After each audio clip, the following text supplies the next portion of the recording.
Hello everyone, and welcome back. I'm Anton, and in this video we are going to be reviewing the Nintendo Switch Pro controller. So, is it a must-have for the Nintendo Switch, and worth the heavy price tag? Let's find out.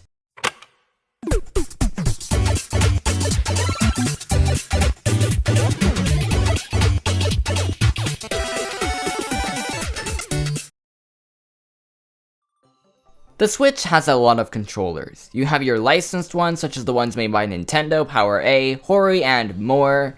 And for the unlicensed ones, they're just weird most of the time. These are good options if you're looking for a low budget controller, but none of them compare to the quality and features that the Nintendo Switch Pro controller has to offer. The Nintendo Switch Pro controller is extremely comfortable. The design is very similar in the layout to the Xbox controller, which feels very good. The controller has a very nice build to it and a nice weight too, which is always something that's important to have for the quality of the controller. The button layout is really well designed and easy to use, especially since they are very spongy and feel great when pressed. The D-pad is fine. It's definitely not as good as the Nintendo Switch Lites, but it's still better than nothing, especially since the Joy-Cons don't have them. The analog sticks are so smooth. They have a lot of room to travel, unlike the Joy-Cons, which just don't. If you're worried about drift problems, you'll find none of that here.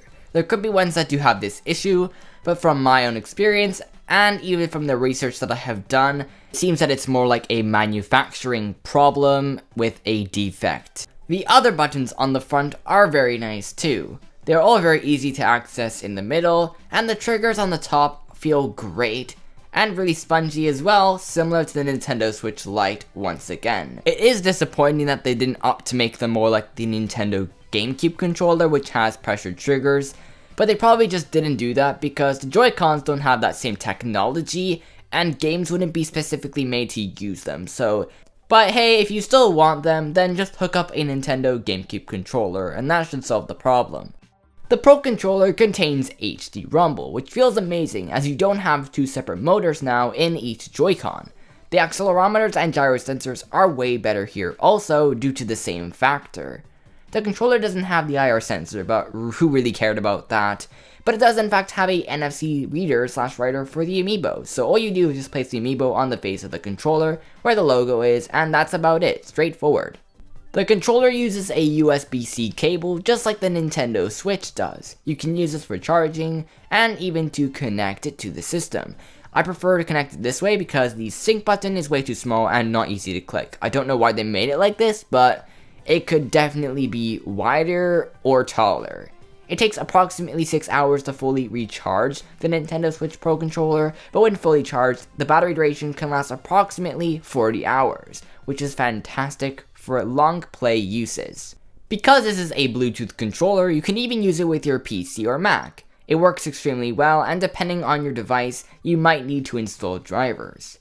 Most of the software lineup on the Nintendo Switch use the Pro controller, except for a few titles such as Pokemon Let's Go Pikachu and 1-2-Switch. So just make sure that you check the back of the box for the Pro controller icon.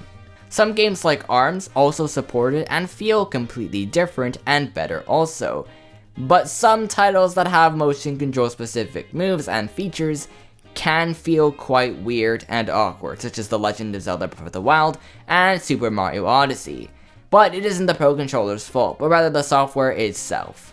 The quality of this controller is amazing. It feels extremely well built and designed. That would probably explain the price tag, as it tries its best to combine all the features from the two separate Joy-Cons into the controller. The plastic also has a nice finish that is partially transparent. It looks really cool, as you can see all the components inside of it, including the battery. And for the battery, it's actually really easy to replace it too, which is nice for people that aren't very experienced with taking things apart. Also, the controller has some special editions, such as the Splatoon 2, Super Smash Bros. Ultimate, and Xenoblade Chronicles 2 versions. So it's nice that they offer different variations. So, is it better than the Joy-Cons? Well, yes, 100%. It is better than the Joy-Cons in every way, and even better than all the third-party controllers on the market. But is it worth it? And I mean, if you have the money and are really thinking about getting one, I would say it's worth it because the quality and design are amazing and nothing really compares to it. It has all the features and is wireless too, and you can use it on your PC. But that's why the Nintendo Switch Pro Controller gets a 10 out of 10. So anyway, that's about it for the video. If you did enjoy it, then don't forget to hit the subscribe button to see future videos on the channel. And tell me what you think of the Nintendo Switch Pro Controller down below. Is it flawless? Is it the worst thing ever made? Let me know, and I will see you guys in the next one.